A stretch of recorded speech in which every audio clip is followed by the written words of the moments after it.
Hello, everyone, and welcome to From the Heart of the City, a podcast, conversations about faith, justice, hope, and radical hospitality and the life we share together. One of the questions that has haunted humanity from the beginning of time is whether reality is truly as it appears.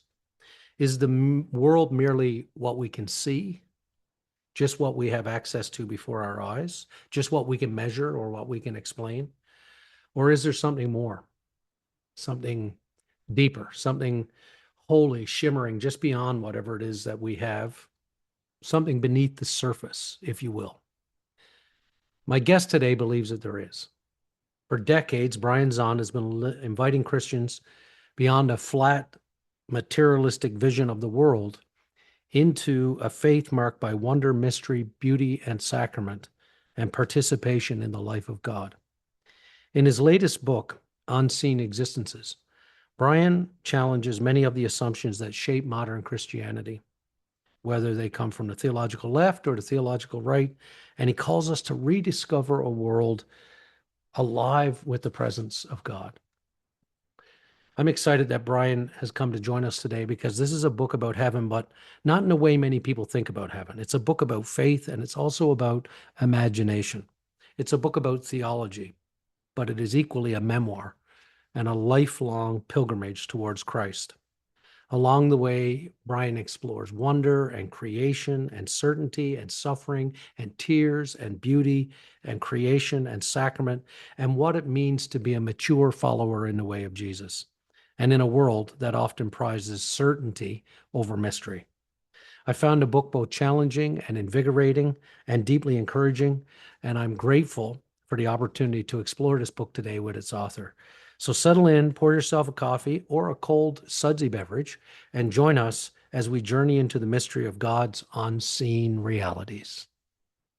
Brian, welcome to From the Heart of the City. It's a real pleasure to have you with us. Over the years, through your preaching and teaching and your writing, you've helped countless of Christians rediscover faith that is thoughtful, Christ-centered, and deeply alive in mystery and wonder. And this new endeavor of yours certainly opens up a great conversation about that in Unseen Existences. Grateful you've taken time to join us and looking forward to exploring some of these themes today. Welcome to the podcast. Oh, thank you, Kevin. It's good to be with you, and thank you for your kind words. Last time we spoke, last time we spoke, you led a Lenten series, I think, for the Deanery of London here. And prior to that, you'd been on the podcast with myself and my colleague Rob Henderson a couple times on the Vicar's Crossing. And so I'm just thrilled to have you back for this new endeavor. We really appreciate it. Glad to be with you. So part of what I'm doing now is I'm in this downtown core. I'm right at the heart of the city, literally, and we find ourselves sort of at this intersection where we see all kinds of human suffering and human flourishing, a little bit of both. And I think that when I was reading this great book here, this way, Unseen Existences, it strikes me that a lot of what we're missing in our regular discourse is well articulated in your book about the need to sort of think a little more. One of the things I appreciate most about this particular book is that it feels like both a theological work, yes, but also a bit of a memoir in the way you write about the things that you've done. And throughout the book, you invite readers beyond sort of flat materialistic understandings of reality into a world that's filled with mystery, with wonder, with sacrament, with participation with God, with the life of God. And along the way, you're willing to challenge some assumptions, both of theological fundamentalism and also of theological liberalism, writing that they both can I'm an equal opportunity offender, aren't I? You really are. You write that they're two sides of the same empiricist coin. Your own journey seems to have been shaped by wonder, and throughout the book, it appears not as a distraction from serious theology, but a way of entering further into it. And it led you beyond the limitations of those categories. Fundamentalism, liberalism. What might the church recover if we learn once again that the goal of Christianity is not simply to understand God? It's not just an intellectual exercise, but to get into a mode where we're participating in the life of God. Yeah, well, that takes it out of the realm of the abstract, the academic, the purely mental, Mm-hmm. where we can actually experience God, Mm. which is what people are hungry for. That's, Mm. what will I can't remember how you phrased the question, but what will the church experience, or whatever you said? Well, what Yeah. you'll experience is people who are interested in what it is we should have to say. People are spiritually hungry. I mean, they really are. Yeah. They don't want to be bamboozled. They don't want to be No. made a fool of. They don't want to be taken advantage of. But if they think that the church does provide a kind of doorway into authentic spiritual experience, people are very open to that. Mm. And Yeah. I think it's just, I don't know, somewhere along the way, I think we began to assume that people weren't interested in that, but they are. And then you see all kinds of various mistakes made. Yes. And we feel like, well, we've got to make ourselves appealing on a purely pragmatic level. And so we offer what we call, practical sermons. Yes. Lord Yeah. save your church from the bane of practical sermons. Amen. And people want an encounter with the divine, a spiritual encounter. Hmm. So we don't have to make ourselves appealing on a pragmatic level if we can honestly. I know there's a lot of hokum out there. I get Yes. that, Yeah. and I'm not naive about that. Hmm.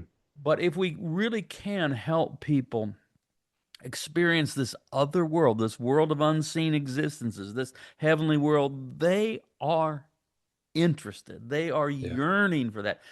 God has placed eternity in their hearts. That strange little Mm. verse in Yes. Ecclesiastes that I like so much. Yeah. There is a yearning to experience that. And I mean, what I'm finding, especially since I moved down here in downtown, because I see a lot of people every week, right? Different people every week is what I mean, because you're in that sort of cross section in the city, and people visit, and there's a lot of coming and going.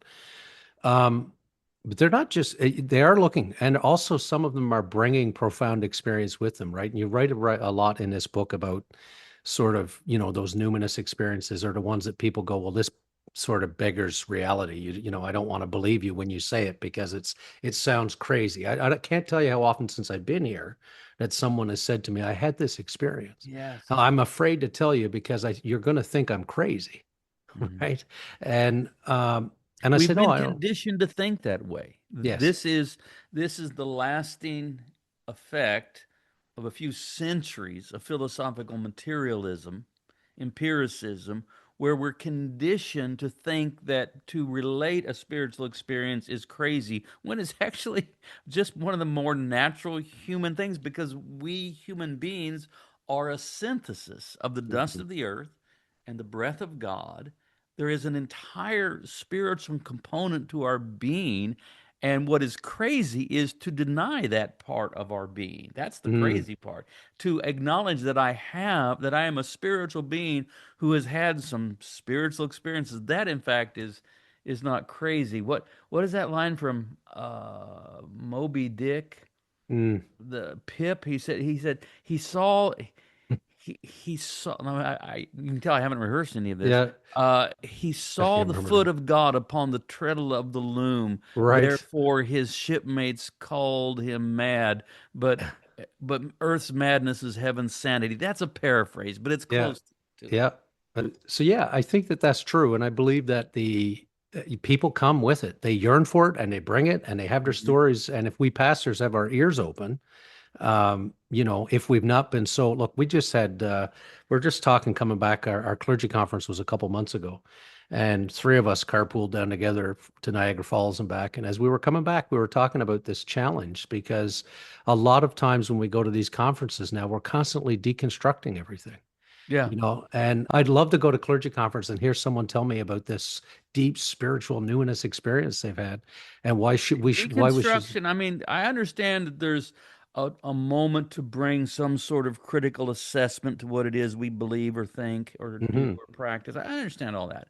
Yeah. But if deconstruction becomes an end in itself, it's like peeling off the layers of the onion. Eventually, you get down, there's nothing left. So, Brian, one of the things I admire about this book is that even after 5 decades of following Jesus, You still write like a pilgrim. And we know this about you. Of course, you've walked the Camino so many times. You're always on the trails, but you really do exude pilgrim and not expert. Well, I take Um, that as a compliment because you that's know, what I am. and you warn against what you call the lethargy of settled servitude, which I Mhm. really love that. Certitude, yeah. Yeah, certitude. And so you speak instead of pressing on towards a deeper truth.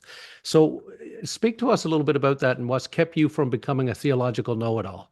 Because you're not that. You're deeply engaged with people, which is helpful to all of us. Well, I understand salvation primarily not as a status, not as a conferred status, but as a road that we are invited to journey upon. Mm, And I mean, this is kind of random, but I just changed my bio on Substack last night. I was looking at it, and it was really typical, and it just had, where I was a pastor and the books I've written, et cetera, and had a lot of detail. And I just changed it to Pastor Pilgrim Writer. mm. That's exactly it. Pastor Pilgrim Writer. So, yeah, this is one of the actually ubiquitous themes in Scripture Mm, is that the people of God do have a pilgrim association with this world, but I think it's something that we have resisted. mm. That somewhere in the beginning of modernity, we lost that imagination, and Yeah, maybe intentionally, maybe we didn't want to be seen as too aloof, right. and we wanted to belong. And there, I understand that there's something to be said for that, but if you lean too heavily into that, then you're really not going to sound like what the scriptures sound like in both testaments. There is the sense that we are that this world is important. Yes, 1,000 amens, but it's also penultimate. Yes. And we're on our journey toward our true homes. The book, the first chapter, the first sentence is, "We're all born a long way from home," Yeah, which is, that's an odd sentence, but I think I believe that yeah, that home is a place where we've not yet been, but we somehow know it's there. It exists and we long for it. But just to get back to the nature of your question, I understand salvation not so much as a ticket right. that I can turn in, Yeah. at death, or a status that is conferred upon me, but if you want to talk about conversion or Hmm. baptism or something like that, that's maybe the first steps upon this path, but the path stretches ahead of us. Yeah. There it is. Let's keep walking. And the presumption is that as we walk this, Hmm. we change. Yes. And what I thought and what I understood when I first began walking on this path 50 years ago, I Yeah. mean, there's some things that have changed, and shouldn't that be the case? Yeah. I think that should be viewed as normative. That as we press on, I mean, this is Apostle Paul language. Yeah. I've not yet attained it, No. but one thing I do is forgetting what lies behind, I press on, Press that on I was before. may lay hold of that which for which Christ laid hold of me. So and then he says, I've not yet attained it. So if the Apostle Paul hasn't attained it to become a know-it-all, then who are we to have attained it and become know-it-alls? That's true. Yes, that's certitude, right? But Right. uh, Certitude is a cheap imitation of faith. yes. Faith is this orientation of the soul toward God. Certitude is this cheap imitation where I pretend Hmm. that I have all the answers and no questions. Right. I have no doubts. That's pretense. And it feels a little bit like that has sort of been infused into everything now. Like Right. it's our body politic, we're all in these silos. People are angry. And Not there's much room for nuance these days. Yeah. no, it's like everybody is so certain, the sin of certainty, it's really something. I think that also comes from sort of um, a tribalism. I was looking for a different word and I couldn't find Yeah. one. Mm, But yeah. where we're afraid that if we say I'm not so sure, or maybe this has some nuance, maybe this other group over here does have a point, that we're going to be kicked out. Yeah.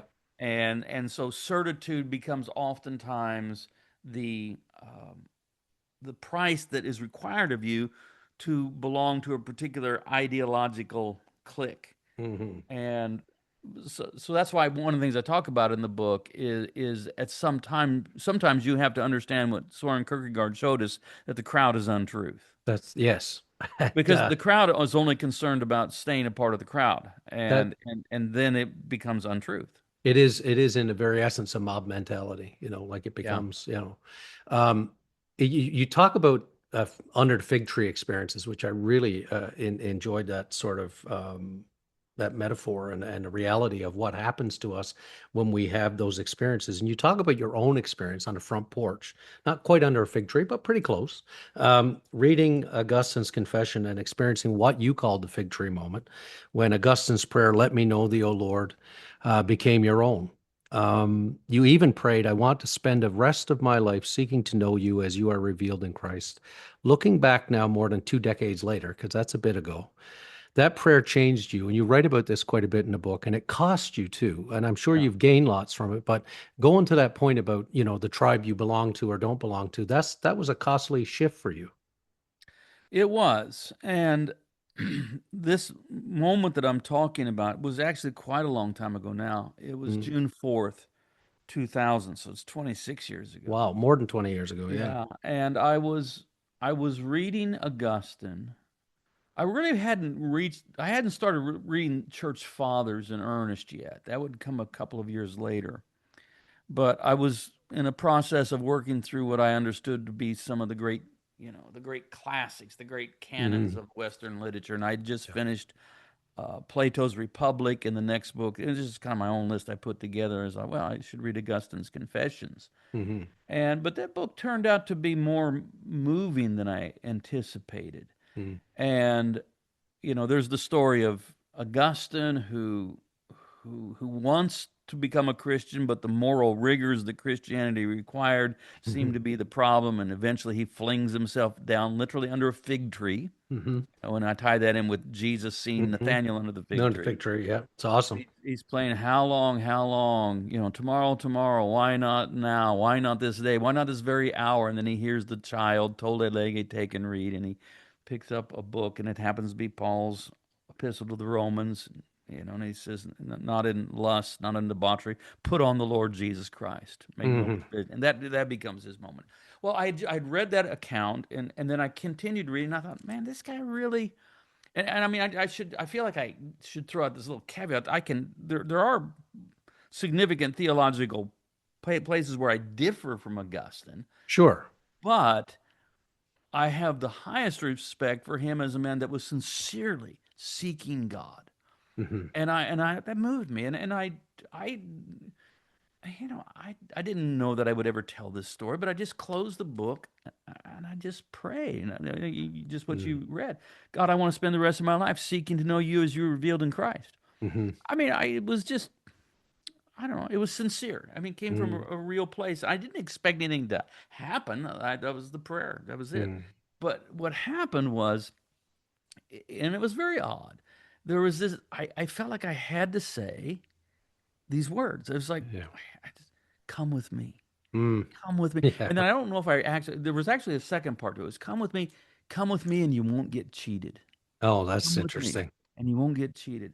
Mm. And I, I intuited that meant the congregation that I Mm. have been a part of now for 44 years Yeah. uh, and leading, that we were to move in a new direction. And I was Mm. inviting people to come with me Hmm.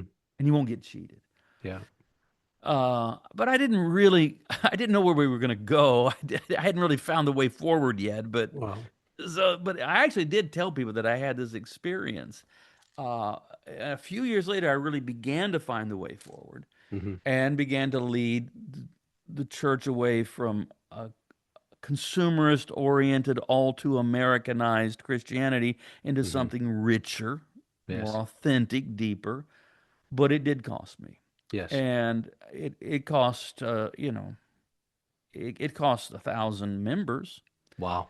And the key issue there was most of the things that I was trying to bring this congregation into, they Hmm. were willing to come with me. But when I began to critique Yeah. America, Yeah. not as a kind of biblical Israel, but as a kind of biblical Babylon. Right. That was that was the bridge too far for Right. about 1,000 people. That's And and incredible. and that was a very painful, it was a really painful time. And that began in 2004, so that was a long time ago too. It lasted 10 years really in Wow. some ways. I do want you to know, Kevin, that I'm my wife and I, we're well, we're healed, we're Yeah. happy, our church is in a good Yeah. place. Yeah. But we did had to go through that, and it we paid a price, and it was painful. But Yeah. at least that's in the rear view mirror now. Yeah. Well, I mean, but I think about it in the context of reading in the book as well, that, and I don't think I realized this knowing you before, that you had spent quite a bit of time building up that congregation. Like Yeah. I being as far away from it as I am here, and you have this sort of big church or mega church, we think you always had that, but it was a church, a small church that you preached up into that. Yeah, yeah, that's exactly right. I mean, we were Yeah. well under 100 for our Wow. first 7 years, and then we began Wow. to experience growth. But we just stayed at it up, just That's we incredible. hardly had any money. We were just, Yeah. Surviving, barely. in the book, I when I talk about that Yeah. part, I said no denomination would have asked us to make the sacrifices that we That's did. They would not have had the right to do that. that's right. Yeah. Somebody would have stepped And no in. one denomination did, but we felt right or wrong. We felt like, no, we really have to give ourselves to this. I'm not saying that anybody else ought to do that, but No. we felt like we had to. And so Yeah. we did. And yeah, and it wasn't Well, easy. it's come with gift too. You pick it Yeah. cost you to make that shift, but also the richness that you've experienced in this theological shift of yours. Thank you. Yes. And see that in your writing. I mean, I'm happy where we are. I mean, Yeah. I'm not putting a brave face on it. I'm telling you the No, no, truth. no, I'm no, very yeah. happy. And Yeah. I also think the changes that we Hmm. made 20 years ago Hmm. that were arduous, difficult, very difficult, Hmm. would be maybe nigh on impossible now. Well, yeah. I mean, everything is amplified. Yeah, I S- didn't think it could uh, be worse. 20 years ago, I thought, well, this is the worst it'll ever yeah, be as yeah. far as political pressure on the church, for certain aspects of the church to become the The wing, religious wing of a political party. Well, no, it's much worse now. it's worse. Oh my gosh, is it ever worse? Yeah. And Yeah. we're seeing it here too. I mean, it's a different degree, but it spills over. I was just in Canada a couple Oh, were weeks you? ago. Oh, I did a prayer school in Edmonton. oh wow. And I was involved in leading a retreat in Canmore, which is beautiful. I'd never been Oh, to Canmore before. you're surrounded by mountains when you Well, standing that's the down thing. Camera. There, I mean, I'm used to going to the mountains Yeah, in Estes Park near Rocky Mountain National Park in Colorado, and the yeah. mountains are there. But when you're in Canmore, they're like looming over you. They're just Right. Yeah. yeah, it was gorgeous. It's a beautiful place. Okay, speaking of that, I suppose a good spot to talk about Under the Stars. And you write, I love Mm. this. There's a paragraph in there where you talk about water as a liquid expression of the love of God. The mountains are the love of God in granite. A blue whale is 200 tons of God's love frolicking in the ocean. You write about humpbacks. I felt like I was back in Newfoundland, to tell you the truth. It's a beautiful vision of creation as an expression of divine love. Yet in the same breath, you acknowledge cancer and violence and all the cruelties of the world, and we see all too much of it now.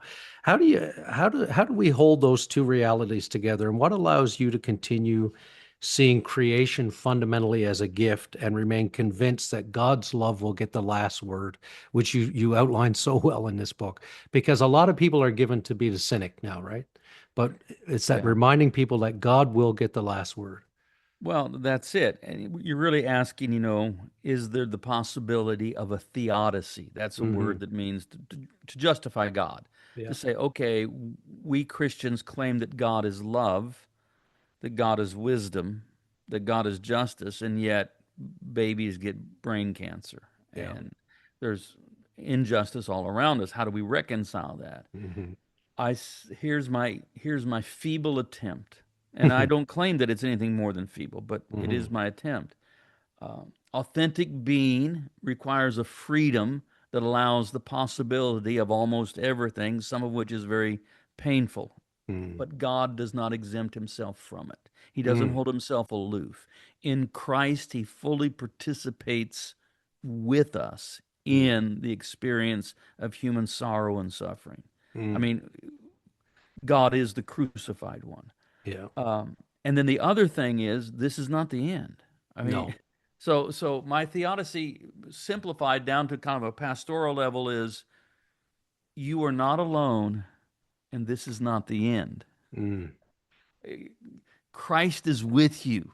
You yeah. know, and there's a chapter in there called the Tears of Jesus. Yeah. Jesus knows that he's going to raise Lazarus in just maybe what, a half an hour. Hmm. Yeah. Right. But Yeah. in that half hour before between well in that half hour while Lazarus is still in the grave, Jesus is willing to shed tears and weep. So Yes. so so we're not alone. God is with us, but this is not the end. No. The end is Lazarus come forth, or whatever the Lazarus is. Hmm. And so, but yeah, in the Under the Stars chapter, I'm just advocating being a little more attentive to the beauty that in fact is all around us. I mean, you go to Canmore and Mm. it's so stunning that you can't not see it hardly. Makes your But jaw drop. but you don't but you know what? I can walk out into my backyard. Hmm. There's a window here, you can't see it. Hmm. And there's no majestic mountains, but there is a sycamore tree right there Hmm. that's very Yeah. old. But Yeah. if we want to pay attention, the beauty of creation is all around us. The love of God is smiling through all things. Hmm. And just to cultivate an awareness of that, what it does is it evokes gratitude, which is the antidote to creeping cynicism. Yeah. And Because of the uh, injustices yeah. that are present in the world that dominate the news cycles, and that's Yeah. what we hear. Hmm. We That can press us into cynicism, Yeah. but maybe part of treating that is to simply walk outdoors, look around, notice the stars, notice the trees, notice the goodness of creation, and say thank you. And it kind of holds that creeping cynicism at bay. Try to notice the love of God smiling through all things. Well, yeah. Put down your device and get out there. Yeah. It's I mean, I try and I try to do that every evening. I just yeah. you can't see it. There's a door right here. I walk out there and I just look at the Yeah. stars, listen to the sounds of the night, Hmm. and I just find myself saying thank you. Yeah. And Well, then I won't tell the whole story, but it's in the book. But there was a period of time where, for a while, what would come to my mind is it's all a gift. it's all a gift. It's all a gift. Yeah. And It's Meister Eckhart, right? If the only prayer we ever said was thank you, that would yeah. be enough. That would be enough, I know. I believe right? that. And but we forget that part too much. First of all, thank God that we are. Yes. Being, all, just all of being. all of this beauty, all of this goodness, all of this promise Hmm. of a future restoration of all things could occur without us, Hmm. but it Yes. didn't. But didn't. Here we We are. got we got an invitation to the Yeah. party. We And were invited. that's right. Thank Yeah. you. Yeah. I want to pick up on maybe I'll come back to the other question I have here in a bit, but because you spoke about Jesus and Lazarus and the tears, when I read that, I love the line that you have in there that when Jesus wept at the tomb of Lazarus, the world was in a sense baptized in his tears. God does not leave us to weep alone, but weeps with us. Your words brought to mind a moment in my own life. I was a teenager and going through a particularly dark season. And I remember sitting on the daybed in the sitting room, and my grandma, I was weeping Mm, uncontrollably. And, it was a period in my life as a teenager that was just very dark socially. And I mean, I really felt like I didn't want to live anymore. I didn't feel mm, beloved. I didn't know all that. And my grandmother, who was a very devout Salvationist, Salvation Army, mhm, had the bonnet and the uniform and the whole thing. She was with us at the time, and she came. I can hear the walker coming now. It was before the wheels, clunk, clunk, clunk, mhm, clunk. And she walked in and she sat down next to me. And this is a woman who had no formal school learning to speak of. And most of her reading was the Bible. And she sat there for a moment silent. And then she put her hand on my leg. And then she just quietly said, Kevin, tears are the enemy of the devil. And she mm, said, you go ahead and cry. And she mm. gave me a kiss on the forehead and she left the room. Beautiful. And I've never forgotten that. Right. And I've shared that story with people in their pain. Tears are the enemy of the devil. I wonder sometimes in the church if we're afraid of this, if we treat tears as weakness rather than something holy. And, uh, I wonder if you can say more about what the tears of Jesus teach us about the spiritual significance of our own tears and not just in grief, but also in joy at times. And how might our faith be different if we understood tears not as failure, but of one of its deepest expressions? Walter Brueggemann, who later in his life became a friend of mine, Mm, uh, he says that America, and maybe to a certain extent Canada as well, because hmm unfortunately we have an undue influence upon you, hmm Yep. that Americans are schooled in denial. Mm, And I think this is part, not, it doesn't answer everything, but it's in part, it's part of the characteristic of an empire. yeah. That if your whole mantra is we're number one, Yeah. then you've just always got to be the best, the biggest on top, and there's no room for hmm mourning and sorrow. hmm I think of the caricature of the Roman Empire in the Yeah. book of Revelation, where the woman who rides astride the beast, this is Roma, this is Rome. She hmm says, I am no widow, I shall never see sorrow. Well, Mm. that's just nothing but denial. That's Yes, all that's, that is. that's right. There's not a shred of truth in that. Yeah. When we allow grief to be experienced and expressed, we are carving depth Yeah. into our soul. And it may mean that for the moment, the pain is deeper, hmm but in time, that depth of soul is also where the joy can come. Yes. And so we're not prosaic, we're not just flat, we're not just hmm no, there's a depth to us that, yes, sometimes that means that we really experience depth of sorrow, but it's also the capacity to have depth of joy and gratitude and hope and hmm those sorts of things. mm And we see this modeled in Jesus. hmm The Logos made flesh, true Yeah. God from true God, who at a graveside doesn't offer cheap platitudes. He's going to raise Lazarus. This is going to happen. Yeah. But Yep. he does in the moment. He doesn't say everything's going to be all right. Don't worry about it. He's hmm in a better place. No, he just weeps with them. Right. He weeps. He shares their sorrow with actual tears, Yeah. and then undoes what death has done. And so we are living in that. And the reason I say half an hour is I'm kind of playing off Revelation, what is it, 8:1, Yes. where it says there was silence in heaven for about a half Half hour. an hour. Yeah. It So was a half an hour in the yeah, kingdom well, of and then I play with that. I say, God. how long is heaven's half hour on earth? Well, it may be Yeah. decades. I don't know. Yeah. It can be, who knows what it is. But however long it is, hmm Christ shares that sorrow with us. But it's not simply the solidarity and suffering, which does bring some solace. There's hmm also the robust hope that this is not the end, That's right. that there It's is the apokatastasis, the restoration of all things. There is the tears wiped away. There is the new city, the new Jerusalem, coming mhm. down out of heaven as a bride prepared for her bridegroom. See, Yeah. now the preacher's coming out Now of me. you got them going now. Yeah. And and what I'm Well, remembering. well, well. Here's what I'm saying, Kevin. So that I have this kind of language Yeah. associating heaven with hope Yeah. is part of what the book is about, because I think that somewhere along the way we became a little embarrassed to Yes. talk too confidently about heaven. hmm I think part of that embarrassment is because of the embarrassing ways that Mm, heaven has been talked about. that's right. There's the escapist heaven, Yeah. which, You cash so in we your don't. ticket, as you were saying in Right. the And book, so like we I don't got my even ticket. care about this world, this life, and hmm because it's all going to burn which is a Yeah. horrible thing to say. Veil of Uh, tears, it'll all be gone. yeah. No. There's the No. escapist heaven, the hmm sensationalist heaven. This is, hmm you see these books, hmm and this is not one of those people. No, I know, I know. This is not one of these. My 30 minutes in heaven and I saw the streets of gold. It's not Mm, that. But yeah. those are out there. And then there's the sentimental heaven. This is the social media memes of your departed rock stars all jamming together in heaven on Right. billowy clouds. Yeah.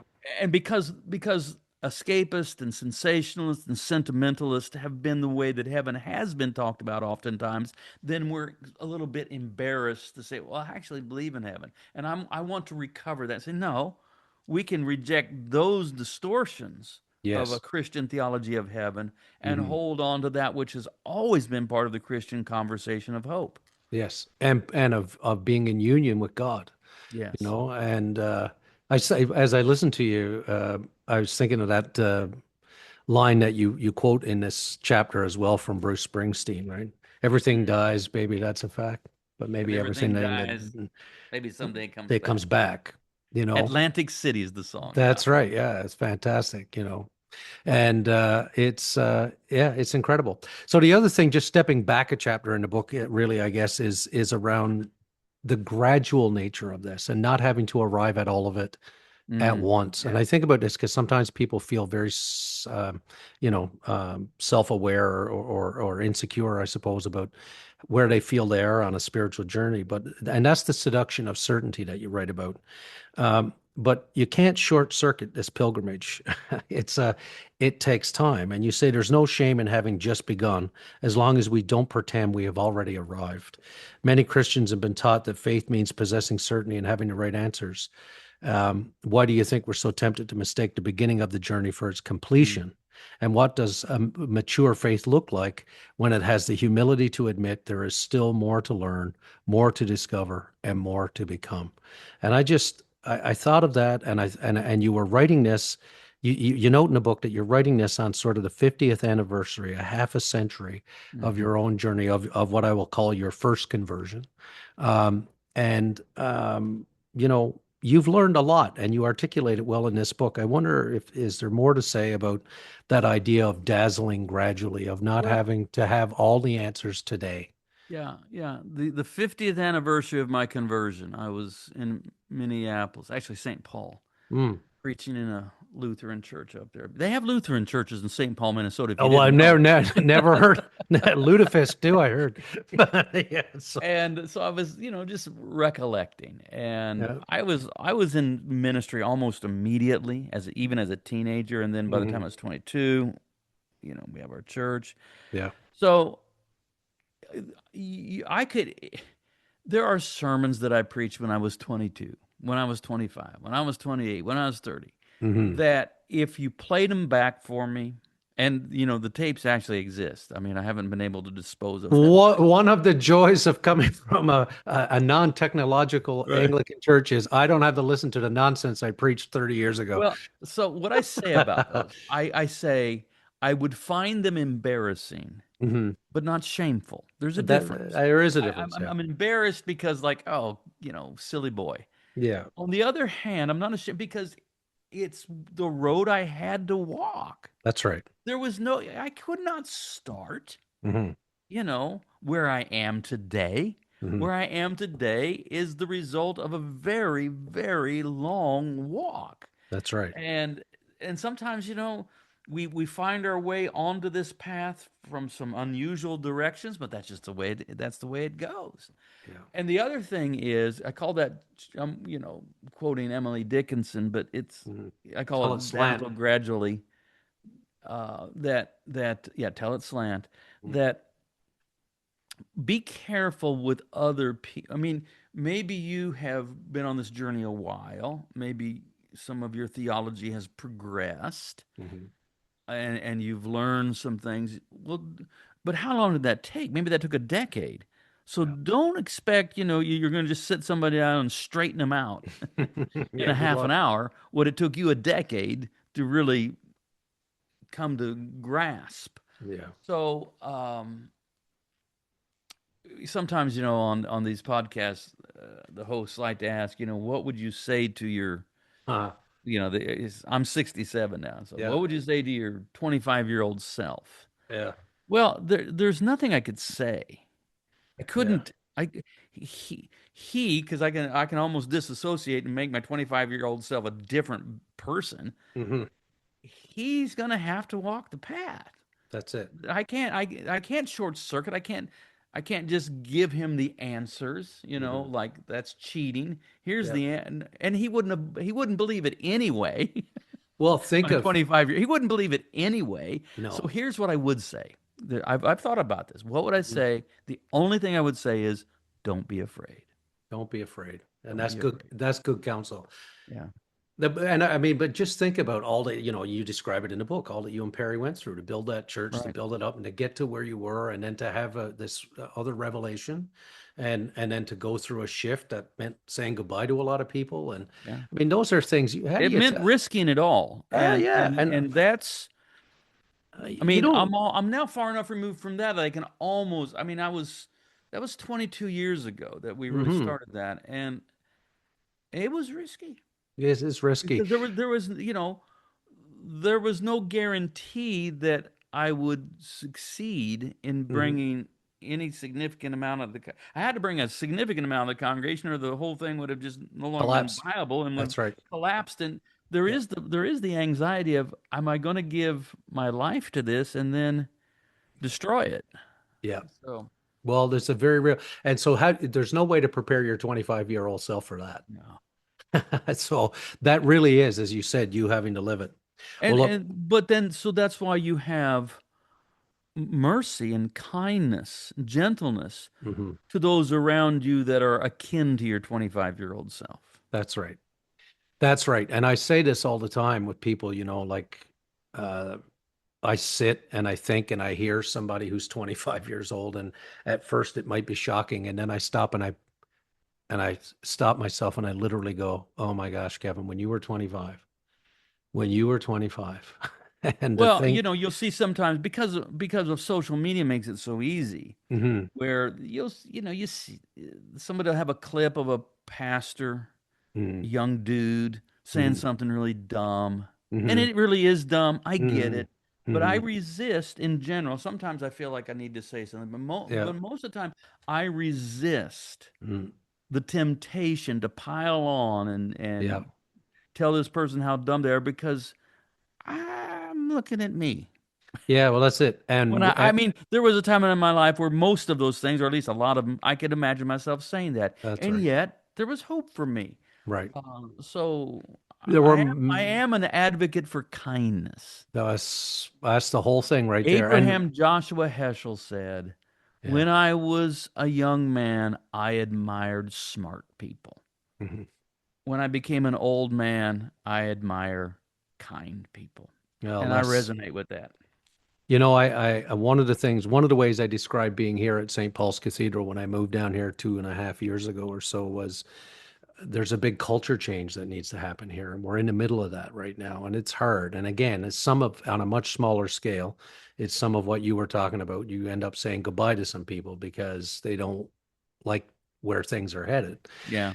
But the truth of the matter is, someone asked me one day because I kept talking about this culture change, and they said, "Well, what's the change in culture?" And I thought about it for a minute, and I said, "Well, actually, I think it's really about kindness. Mm. I think that a cathedral parish has a propensity to become a status-driven place where kindness is forgotten, and what belonging to this place would mean often meant people that were vulnerable or hurting didn't always get treated with kindness. Well, And we've said, look, radical hospitality, this has to be the way. And that change has made all the difference here. And it's going to take time. yeah, But let me say something about that I think will hmm encourage you. hmm Word of Life Church is a good church. It's hmm healthy. It's doing well. It's flourishing. I think if people come, you'll think, yeah, I see the life of God here. And we're living in a tumultuous time of political acrimony. wow. Now, our church is not a political monolith. hmm I mean, it is, if you get everybody just, okay, we just all agree, we're all on the same page, well, okay, hmm whatever. Yeah. We're not that. No. And yet, the political acrimony that so characterizes our present American moment is not in our church. Oh, And thank when God for people that. ask me why is that, I say, and I've said this for years now, without making it a project, but it happened. We were able to cultivate a hmm culture of kindness. That's right. And you So model it. and culture, you know how culture is what you do without even thinking about it. That's right. So it's like when you travel So, abroad and you're out of your own culture and you're like, how do we do this here? I'm not quite sure. What's the that's protocol? right. And Yeah. then when you get back home, it's like, I don't have to think I go to a restaurant, I Right. don't even have to think. I know how to do it. That's right. Yeah. Well, at Word of Life, I can say this. I believe this is true that our culture is one of kindness. So you can have differing political opinions as long as you're not mean spirited, demeaning of Yeah. other people about it. Because Hmm. if you start being like that, just the culture of our church takes it. So, oh, no, no, no, we're not that way here. We're Yeah, we're not that. going to be kind to one another. So, Well, and it's a so habit, it's a habitus, right? Like it is something right. that you do cultivate and over time, and we're seeing the shift, but it's gradual. Like And, it's and and it begins from the top in that it's easy to unite people mhm. by vilifying another. This is the whole scapegoat Oh, mechanism. yeah, yeah. But that comes if the price is it's of the devil. Yes, I that's mean, right. I mean, Yeah. the, It's evil, you yeah. Yeah. cannot create a culture of kindness by uniting people around scapegoating victims. Have No. to, That because that's exactly right. Yeah. The doors. Mm, And when I came here, the doors were locked. It was, they'd start church at 10 a.m. Before I got here. And when it started, they locked the door. If you came at 10:05, you got a locked door. wow. So I said to them, I said, you want me to do evangelism. You want me to be all these things. So I can go to the high rises, the new high rises. I can go to the tent cities that I tell you, because I'm going to go to both. But what do I do when they get here and you've locked the door on these folks? What does Jesus do with locked doors? He just goes right through. Yeah. And he shows up in front of their fear and says, why are you sitting up here afraid? Peace be with you. So my very first day, I walked in that back door there and there were 17 people. It was minus 20 Celsius outside. They were waiting for food from the food bank that we have here that runs every day, standing in the cold. I walked inside and I said, unlock that door. Yeah. And they looked at me and said, well, we don't do that here. I said, we do now. And these folks are coming in, and it's been a revelation. It's changing the heart of the place. I believe Jesus is increasingly more relevant here as people understand how they can see Jesus in a stranger coming in, and how To, they might reflect Jesus to those who are coming in. to that I say, keep on rocking in the free world. Amen to that. Okay, look, I can go on all day, but one last one, I guess. So someone reads Unseen Existences. Here it is, folks. You can get it wherever you get your books, and puts it down tomorrow morning. What's your deepest hope for them, Brian? What do you hope they come to see in that? I hope that they can recover heaven as a real hope that makes this life more meaningful. Mm, If all there is matter, then yeah. not much really matters. But if there is a realm of unseen existences, as Paul Mm, says, we look not at that which is seen, but that mm-hmm, which is unseen. For mm-hmm, that which is seen is temporal, but that which is unseen is eternal. mm-hmm, By actually believing that there is the existence of the heavenly realm and learning how to engage with it does not diminish the mm-hmm. significance of this world. It, in No. fact, elevates it because now it's being lifted up to the realm of having genuine meaning because Mm-hmm, we're connected to that which is to come. So I yeah. hope that heaven, in a meaningful, theologically robust, non embarrassing way, could be Mm-hmm. recovered for people. Mm, fantastic. Well, look, the book again is Unseen Existences. Pick it up wherever you get your books. Brian, I'm always happy to talk to you. Please let me know when you're back in this part of Canada, in the Ontario region, and I'd love to see you. And God help me, someday I'll go back to the United States and I'll come that way. But right now, I'm not too anxious to visit. I hear you. I hear you. You just take care of my safe house for me. We're ready for you, man. Thanks so much. Thank you. Thank you, Brian Zahnd, for being with us today. What an incredible conversation. We do apologize for the technical difficulties we had in the midst of this recording. A couple of times, Brian was frozen up, but it was one of those good freezes where he looks great, as he always does. But the audio was great. Please like, share with your friends, and subscribe. And please come back and look for us again next week. We will be right here podcasting from the heart of the city. The hearth is warm, the ale is poured. The whispers of ancient tales are roared.